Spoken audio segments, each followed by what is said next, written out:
할렐루야. 오늘도 예수님의 은혜가 여러분과 함께 하기를 간절히 바랍니다. 오늘 말씀은 요한복음 10장 1절에서 6절입니다. 내가 진실로 진실로 너희에게 이르노니 문을 통하여 양의 우리로 들어가지 아니하고 다른 데로 넘어가는 자는 절도며 강도요 문으로 들어가는 이는 양의 목자라. 문지기는 그를 위하여 문을 열고 양은 그의 음성을 듣나니 그가 자기 양의 이름을 각각 불러 인도하여 내느니라. 자기 양을 다 내놓은 후에 앞서 가면 양들이 그의 음성을 아는 고로 따라오되 타인의 음성은 알지 못하는 고로 타인을 따르지 아니하고 도리어 도망하느니라. 예수께서 이 비유로 그들에게 말씀하셨으나 그들은 그가 하신 말씀이 무엇인지 알지 못하니라. 오늘 말씀은 양무리와 양의 목자에 대한 비유의 말씀입니다. 예수님은 말씀을 전하실 때 비유를 즐겨 사용하셨습니다.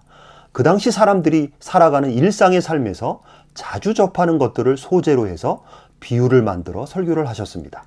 그런데 그 비유 자체만 들으면 사람들은 그 비유가 무슨 뜻인지를 몰랐습니다. 예수님을 따르는 제자들조차 예수님의 비유의 의미를 몰랐습니다.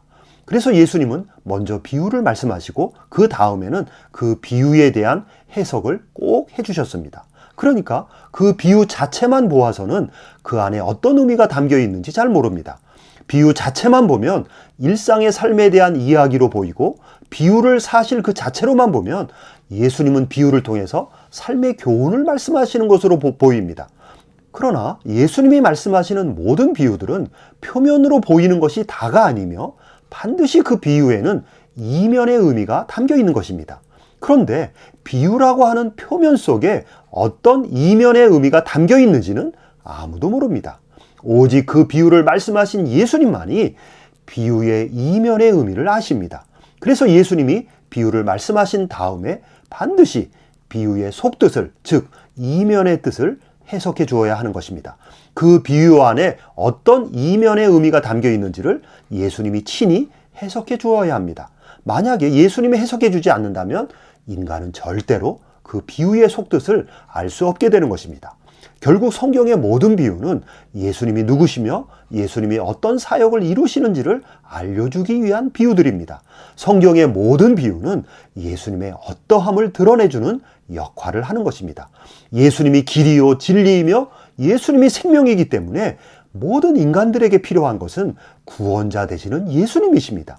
예수님 자체가 인생의 살 길이며 예수님 자체가 인생의 진리이며 예수님 자체가 인생의 생명이기 때문에 예수님은 자기 자신을 인간들에게 계시해 주는 것이 예수님의 매우 중요한 사역입니다.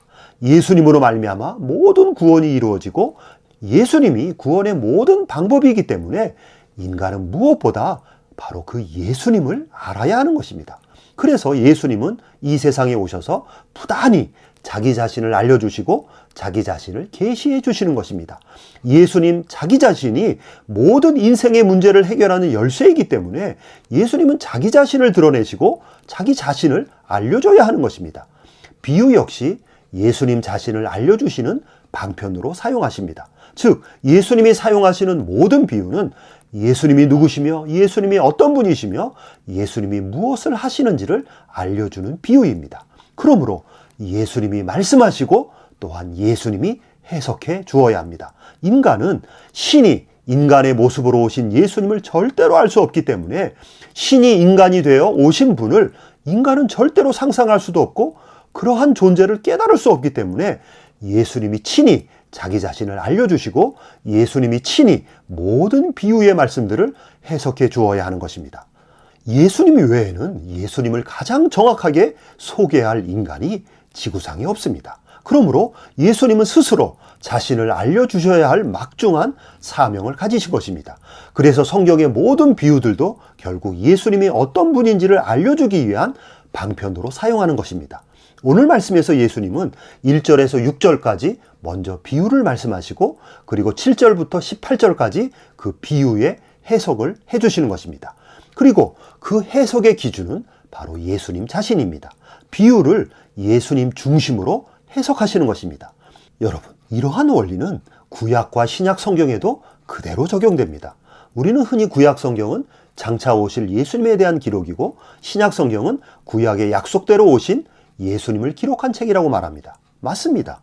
구약은 장차 오실 예수 그리스도를 보여주는 하나님의 말씀입니다. 그런데 그런 구약 성경이 하나의 거대한 비유로 되어 있다는 것입니다. 구약 전체가 일종의 거대한 비유의 기록이기 때문에 구약 성경은 반드시 해석을 해야 하는데 그 해석의 기준이 바로 예수 그리스도입니다. 즉, 구약은 거대한 비유이며 신약은 그 비유를 해석하는 책입니다. 예수님이 이 땅에 오셔서 하신 사역 중에 바로 구약 성경을 예수님 자신으로 해석하는 것입니다. 예수님은 부단히 구약 성경을 예수님 자신의 글로 해석하고 설명하고 풀어주셨습니다. 예수님은 이 세상에 오셔서 구약의 참된 의미가 무엇인지를 자세하게 해석해 주셨고, 또한 구약을 어떤 원리로 해석해야 하는지를 친히 보여주셨습니다. 예수님은 거대한 비유인 구약을 예수님 자신으로, 예수님이 해석의 기준이 되셔서 해석해 주신 것입니다. 그러한 예수님의 해석 방법을 체득한 제자들이 구약을 예수님으로 해석한 기록들이 바로 신약 성경인 것입니다. 구약과 신약 모두가 다 예수님에 대한 기록인데, 구약은 거대한 일종의 비유이어서 반드시 예수님으로 해석해야 그 정확한 의미가 드러나며 구약의 기록의 모든 목적이 비로소 성취가 되는 것입니다. 구약 자체만 있으면 그것은 완성된 책이 아니고, 구약을 계시의 주체자인 예수님으로 해석할 때 비로소 구약의 기록 목적이 완성이 되는 것입니다. 그러므로 구약을 읽을 때 그냥 문자적으로, 표면적으로 드러나 있는 대로만 읽고 해석하면 안 되는 것입니다. 그러면 예수님이 오심으로 완성된 신구약의 진리관으로 구약을 보는 것이 아닌 것입니다. 반드시 신약에 나타나신 예수님이라고 하는 안경을 쓰고 신약에 나타나신 예수님을 통해서 구약을 읽을 때 비로소 구약을 완성된 진리관으로 온전히 해석하며 읽을 수 있게 되는 것입니다. 예수님이 오셔서 구약을 예수님으로 읽고 해석하는 방법을 다 알려주셨음에도 불구하고 그것을 사용하지 않고 그냥 구약 자체만으로 읽으면 결국 유대교의 수준에 머물 수밖에 없고 율법과 계명의 종교로 전락하게 되어 여전히 행위로 구원을 완성하려는 잘못된 신앙관에 빠지게 되는 것입니다. 칼빈과 루터를 비롯한 종교개혁자들은 이 진리를 정확하게 깨달은 자들입니다. 구약을 예수님으로 읽고 해석해야 기독교의 참 진리에 이르게 된다는 것을 종교개혁자들은 정확하게 깨달았습니다. 그러나 세월이 많이 흐르면서 기독교가 이 놀라운 진리를 다 잃어버리고 다시금 중세시대의 카톨릭의 수준으로 돌아가고 예수님 당시의 유대교로 돌아가 버렸습니다. 그래서 오늘날의 기독교를 유대교에 물든 기독교라고 명명하기도 하는 것입니다. 여러분, 성경의 모든 비유는 예수님 자신을 드러내는 내용입니다. 구약도 일종의 거대한 비유여서 그 속뜻은 예수님 자신을 드러내는 내용들입니다. 성경의 대주제는 바로 예수 그리스도이십니다.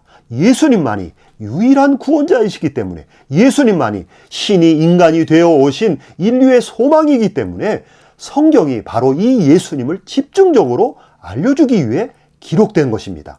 오늘 이 말씀을 경청하는 여러분들은 이제부터라도 모든 성경을 예수님의 관점에서, 예수님의 눈으로, 예수님의 인격과 사역으로 읽고 해석하고 묵상하는 이 시대의 위대한 성도들이 다 되기를 간절히 바랍니다.